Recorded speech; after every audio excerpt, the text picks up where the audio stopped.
अमरावती महानगरपालिका आयुक्त सौम्या शर्मा चांडक यांच्या अध्यक्षतेखाली शुक्रवारी दिनांक 13 मार्च 2026 रोजी महानगरपालिकेत फिशरीज हब प्रकल्पासंदर्भात आढावा बैठक झाली.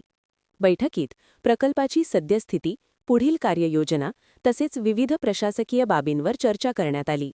फिशरीज हब प्रकल्प प्रभावीपणे राबविण्यासाठी मासेमार संघटना, सहकारी संस्था व संबंधित व्यावसायिकांचा सहभाग वाढविण्याबाबत चर्चा झाली.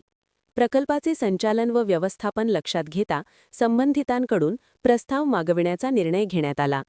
बैठकीत मत्स्योत्पादन क्षमता, उपलब्ध संसाधने आणि प्रकल्पाची उपयुक्तता याचा आढावा घेण्यात आला. मत्स्य व्यवसायाला चालना देण्यासाठी प्रकल्पाचा योग्य वापर करून मासेमारांना अधिक सुविधा उपलब्ध करून देण्यावर भर देण्यात आला. प्रकल्पाच्या संचालनासाठी O&M म्हणजे ऑपरेशन अँड मेंटेनन्स तसेच PPP म्हणजे पब्लिक प्रायव्हेट पार्टनरशिप पद्धतीबाबतही चर्चा झाली.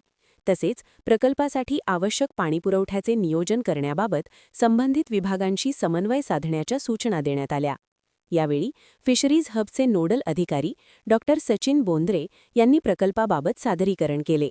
प्रकल्पाची व्यवहार्यता व आर्थिक पडताळणी करण्यासाठी महाराष्ट्र मत्स्य विकास महामंडळ म्हणजे MFDC आणि महानगरपालिका यांच्या संयुक्त विद्यमाने अहवाल तयार करण्यात येणार असल्याचे बैठकीत सांगण्यात आले. बैठकीस अतिरिक्त आयुक्त शिल्पा नाईक, उपायुक्त नरेंद्र वानखडे, शहर अभियंता रवींद्र पवार तसेच मत्स्य विभाग व संबंधित विभागांचे अधिकारी उपस्थित होते.